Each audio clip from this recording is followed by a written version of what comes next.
Suffer زغمل یا ګاللو ته ویل کېږي. Her headache made her suffer all day. هغې ټوله ورځ د سر درد وزغملو، یعنې ټوله ورځ د هغې په سر باندې درد و. Her headache made her suffer all day. هغې ټوله ورځ د سر درد وزغملو. Cheat دوکې ته وایي. Cheat دوکې ته ویل کېږي.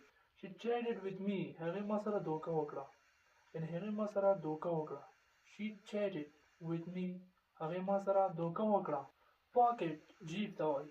Pocket جیب ته ویل کېږي. She always had her hands in his pocket. هغې همیشه خپل لاسونه په جیب کې اچولي وي. یعنې د یو چا د عادت وي چې همیشه یې خپل لاسونه په جیب اچولي وي. تاسو په انګلیش کې ورته داسې وایي. She always had her hands in her pocket. هغې همیشه خپل لاسونه په جیب کې اچولي وي. نن په دغه درس کې ما د انګلیش درس هغه ضروري او بنیادي جملې راوړي دي چې ستاسو په ډیلي ژوند کې روزمره ژوند کې ډېرې زیاتې په کار راځي. او په دغه ویډیو کې چې په اووم نمبر باندې کوم جمله ده دا یوه جادویي جمله ده. که تاسو یې واورئ تاسو به هم ترې خبر شئ. کامن عمومي یا عام. کامن ویل کېږي عمومي ته یعنې عام چې وي. It's common for snowy to fall in the winter. په ژمي کې د واورې ورېدل یوه عامه خبره ده، یعنې دا عمومي خبره وي چې په ژمي کې واورې وي که نه. نو په انګلیش کې ورته داسې وایي. It's common for snowy to fall in the winter. په ژمي کې د واورې ورېدل عامه خبره ده، یعنې عمومي خبره ده. Corner ګوټ یعنې کونج. په پښتو کې موږ ورته ګوټ وایو. د یوې کمرې د یو څیز ګوټ یعنې کونج. په انګلیش کې ورته corner ویل کېږي. Restroom is on the corner. د restroom یا تشناب چې ده دا په ګوټ کې ده، یعنې په هغه کونج کې ده. تاسو نه څوک تپوس کوي دا restroom چېرته ده، تاسو ورته په ډېر ساده الفاظو کې وایي چې restroom is on the corner. restroom په ګوټ کې ده. secret او راز ته ویل کېږي. secret راز ته ویل کېږي. پښتو کې موږ ډېر کله وایو که نه چې راز یعنې یو پټه خبره چې څوک چاته کوي. په انګلیش کې ورته secret وایو. The two boys were sharing a secret. دوه هلکان په خپلو کې راز سره شریکولو، یعنې هغه دوه هلکان په خپلو کې راز سره شریکوي. The two boys were sharing a secret. هغه دوه ملګرو په خپل منځ کې راز سره شریکولو، یعنې دوه هلکان وي په خپل منځ کې یو پټه خبرې کوي.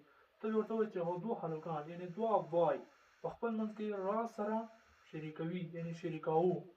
The two boys were sharing a secret. هغه دوه هلکان په خپلو کې راز سره شریکاوه. Number 6 calm.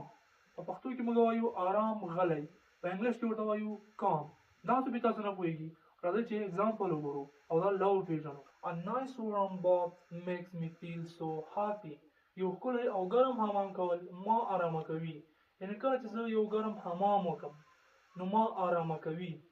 A nice warm bath makes me feel so happy. یو ښکلی او ګرم حمام کول ما ډېر زیات آرامه کوي. Number 7 and we reached holiday. What's the meaning of holiday? holiday رخصتي ته ویل کېږي.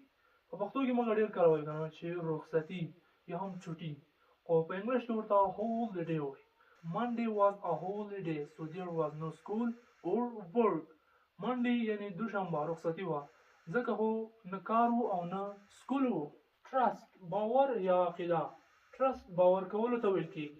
عقیده په پښتو کې موږ هر کله یعنې د مینز دی باور، او په انګلیش کې ورته trust ویل کېږي. په دې کې به اگزامپل ګورو چې دا لا وپېژنو. I trust my friends they don't tell my secrets to other people.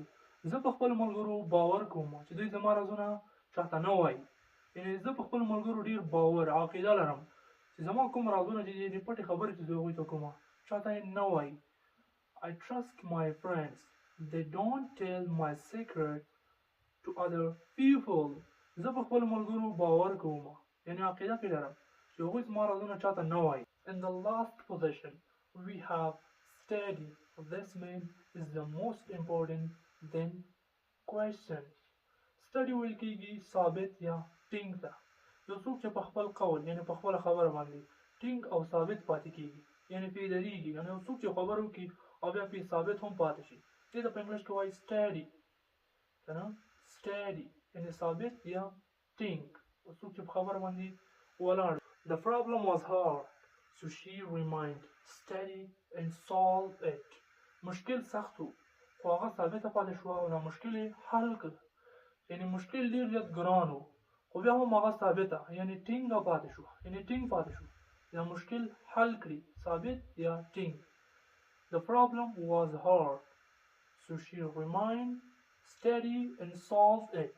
مشکل سخت و یا ګران و خو هغه ثابته پاتې شو او دغه مشکل یې حل کړ.